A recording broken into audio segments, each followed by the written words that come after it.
You could be losing a ton of money if you're making even one of these mistakes when selling your home. I don't want you to lose money, so stay tuned.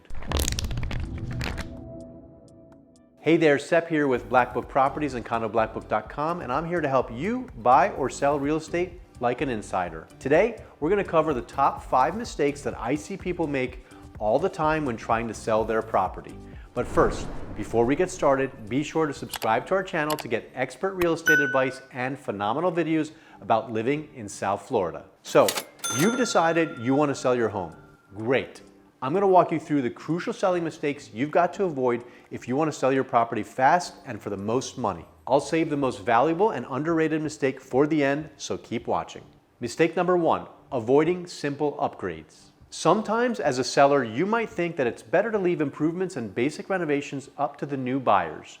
I've had clients that say things to me like, I know the carpet has to go, or I know the walls need to be painted, but shouldn't we leave that up to the buyers? They're going to choose their own color.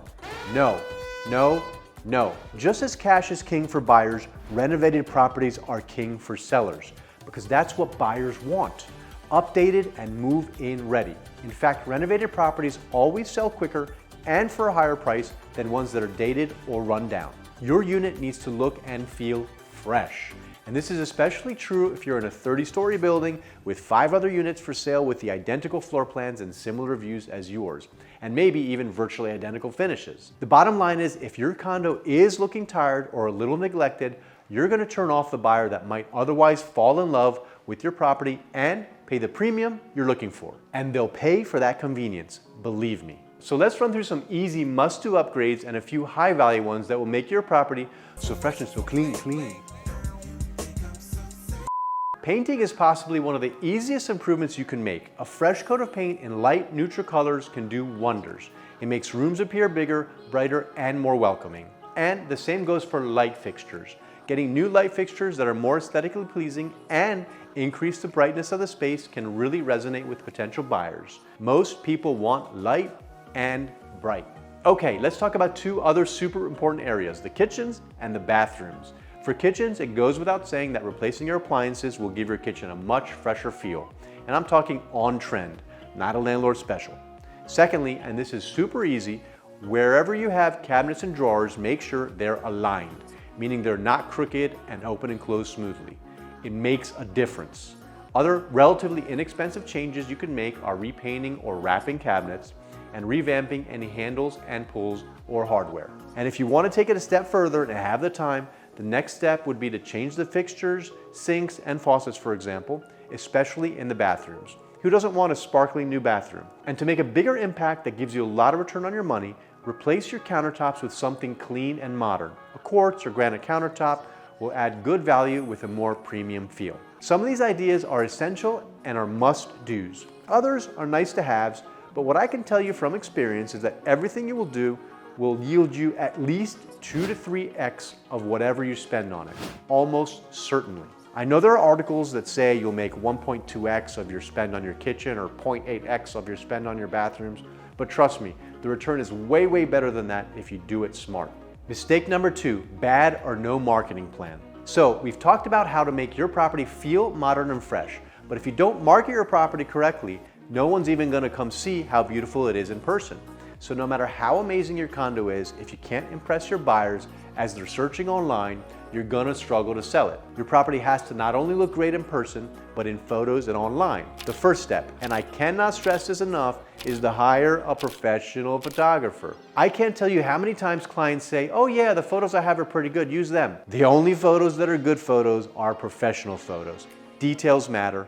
I'm not a professional photographer, I'm a real estate professional. You're not a professional photographer. That's why I hire, and you should too, only the best real estate photographers in town to make your place look like $1 million, or shall I say, millions of dollars, and make the right buyer pay the premium you want. The second part of this is your property is to look great when it's photographed. It needs to be clean and uncluttered, and hopefully you've completed those renovations and touch-ups we talked about before. So another suggestion I recommend is to consider staging your home, which is basically preparing your home as a furnished, neutral canvas so that the buyer can visualize themselves living there. Sometimes it's hard to picture yourself living in empty rooms or when you're staring at a house full of someone else's personal items.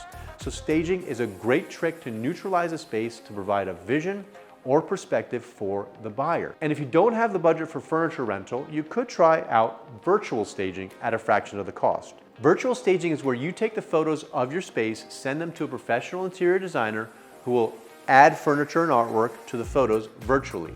So when people are looking online, they look at a more finished, welcoming place. And if you want to take your marketing plan to the next virtual level, today there are 3D interactive walkthroughs that give prospective buyers a chance to click around the property almost as if they were really there. The next mistake may not be that obvious to you as a seller, and it's having a tenant still living in the property that you want to sell.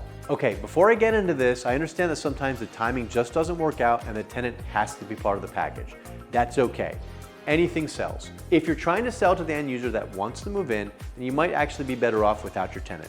Here's some reasons why. If your tenant likes the property themselves, but doesn't want to buy it, do you think they really want to leave? No, God! Chances are they're not going to be much help because in their mind, you're selling their home. Also, sometimes a tenant is picky about available showing times, and you might lose the opportunity to show a key buyer that might have been the buyer. Or a tenant can be really messy and the property doesn't show well. The bottom line here is move-in ready properties almost always have the most draw and the highest prices. So it's up to you. Do you want to maximize your cash flow and have a tenant in place, or maximize the amount you can sell for? Another mistake you could be making is not partnering with the best real estate agent for you. Let me give you an example. Your previous realtor might have done a great job helping you buy your home, but that doesn't necessarily mean they're the best person for the job this time around with this property to help sell it. Do they specialize in the neighborhood or building? How about this price point?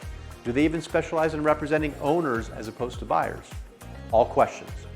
And you might want to avoid working with family and friends, especially if you wouldn't have chosen them if it weren't for your personal ties to them. The bottom line is that this is one of the biggest investments of your life, and you deserve to have the person who will yield you the best result. We know that working with friends and family is so tempting, but are you sure that working with your newly licensed cousin is going to yield you the best result? Get them a referral fee and let an experienced pro handle your sale.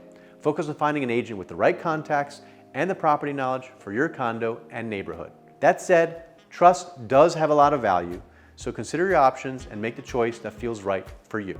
The last mistake we see, and one of the most misunderstood mistakes, is selling your property yourself. I know what you're thinking, of course. Who knows your home better than you, and who can sell your home better than you? I get it. And hey, you want to save some money on commissions. All you need is a Zillow's estimate and you're good to go, right? Well, I'm not sure I would trust something named after a fruit that sprays in your eye, right? The reality is that when it comes to understanding the market, pricing, negotiations, and giving an unbiased opinion about the property, professional, experienced real estate agents know what they're doing. And online estimates are wrong, a lot, and it's not worth taking a chance. We present online estimates to our clientele as well, but that's just to start the conversation. Afterwards, we a lot of times find out that they're way off and there's a lot more money left on the table if we were to listen to the automatic valuation, like his estimate or other one. Of course, if you sell on your own, you could certainly save on commissions. Usually buyer agents, though, are still going to expect their side of the commission. But as I've found over and over again in my life, what's important is not how much you save, but how much you get in your pocket at the end of the day. If an experienced agent is 100% on your side, knows how to quickly move the process along, and guides you in the right direction to net you more money by getting you a much higher price for your property, then it's worth it. And remember that mistake a few steps back? Your marketing plan? A good agent will handle that for you too, and all the ongoing marketing costs, the photography costs, video costs, 3D tour costs, and showing costs, and on and on. Another thing that people forget are all the other tasks that go into selling real estate, from showing it a million times, to having to deal with title companies, to attorneys, to lenders, appraisers, and more. Lots of places for the weakest link, so to speak. An experienced agent will have a dream team of these high-quality people ready to make your sale run smoothly and without unpleasant surprises or breaks in the chain. They'll know red flags to look out for when a buyer comes along with their team of people that may not be working in your best interest. The bottom line is that an experienced agent is the best partner to have on your side. They have a pulse on the market to make sure you don't give your property away or get caught priced high in a downward market or worse. So there you have the 5 most common mistakes I see sellers make that you want to avoid. If you have any questions or want more information about the best ways to sell your property, reach out to me or check out condoblackbook.com. If you do want to sell, I will personally help you make it happen. Thanks for watching. Have a great day.